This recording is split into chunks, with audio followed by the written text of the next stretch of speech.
Hey, it's a girl, your paralegal, aka Cassandra Lynn, and welcome to Legal Doc Talk 24/7. Hope you guys are having an awesome Thursday.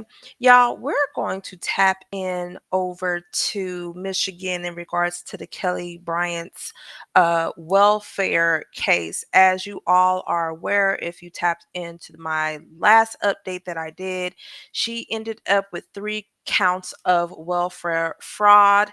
Pretty much getting benefits and not using it on the kids. She was overpaid. Well, what they call it is an overpayment, but in all reality, she applied for food stamps, got the benefits, and used it on herself. So that is considered fraud when you're obtaining government assistance and you're not using it on your kids, because obviously you have to put your children who lives in the household with you in order to get these benefits. Let's hop right on into it. So, as you guys can kind of see what the charges were, as I stated before, it is 3 counts of fraud welfare, well over 500,000. I'm sorry, $500 for each account. She had her arraignment on March 12th, 2025, and I believe the day before yesterday, on the 25th, she had a bond hearing for these particular charges alone. It was initially set at roughly $14,000, but they have to go through all of their evidence and everything. And she had a hearing to try to see if she can actually get it reduced. And I'm going to tap in and let you see what the judges said and why the judge ruled in the way that she did. But her bond was increased to $29,397. And I'm going to tap in to the video so y'all can understand why.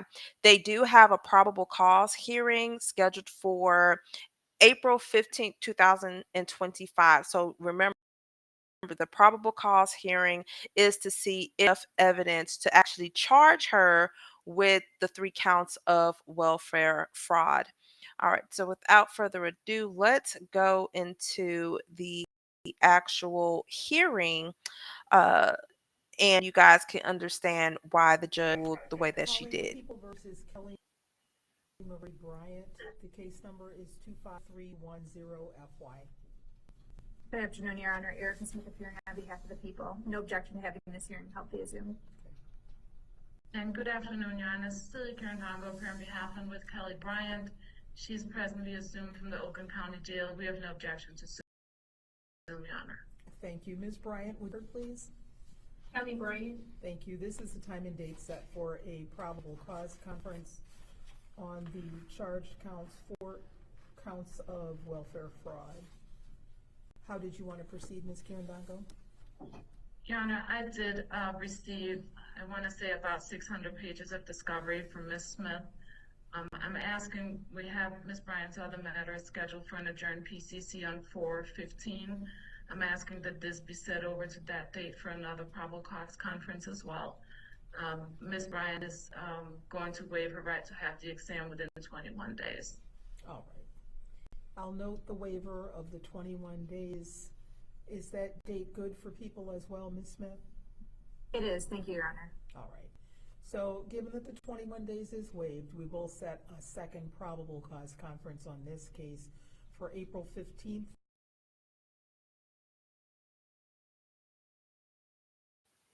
600 pages worth of discovery, that is a lot. So I do understand as to why they wanted to get a continuance. All right, let's tap right back on into it.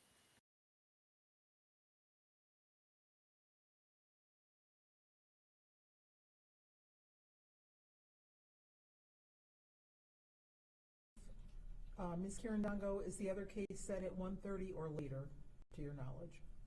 2 p.m. is what I have in my account. Yes, that's correct. It's at what time?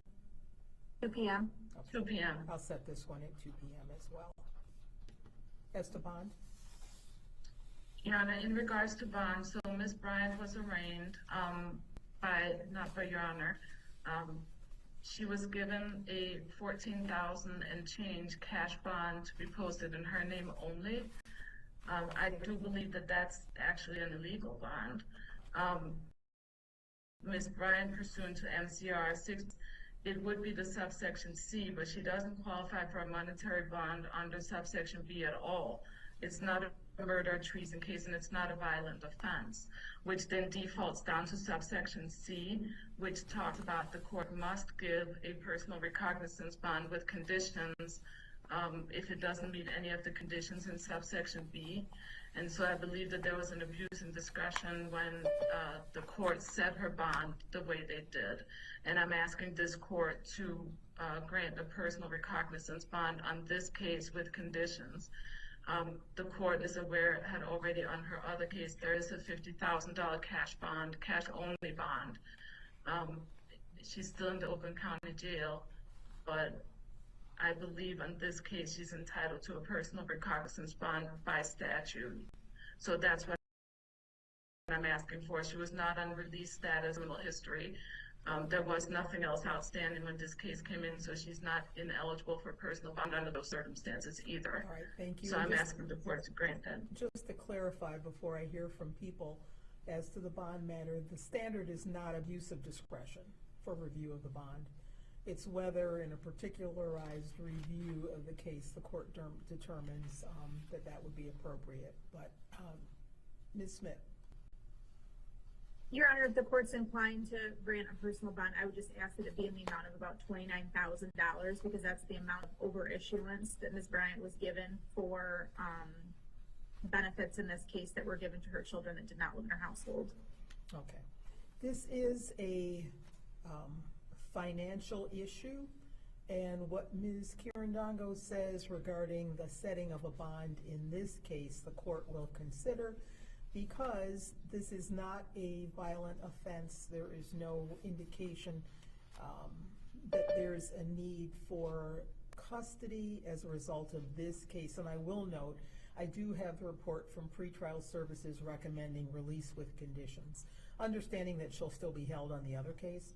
But on this case, I will modify the bond to a $29,397 personal bond with conditions.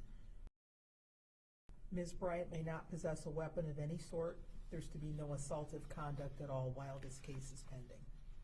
So we do have a probable cause conference set for April 15th at 2 p.m. Zoom. Thank you. Thank you. Was a little low, but hopefully you guys ended up getting, getting information that you needed to understand as to why it was raised to the 29,000 and some changes, because it represents the overpayment. Now, it's a personal recognizance, meaning that if she didn't have that other case, she would be able to be released on her own, personal recognizance, guaranteeing that she will show up for the next hearing. And, if she doesn't show up, then that will be further consequences with the court. But that's what the personal recognizance is. But being that she is still held on the child abuse charges, then it's a little bit different.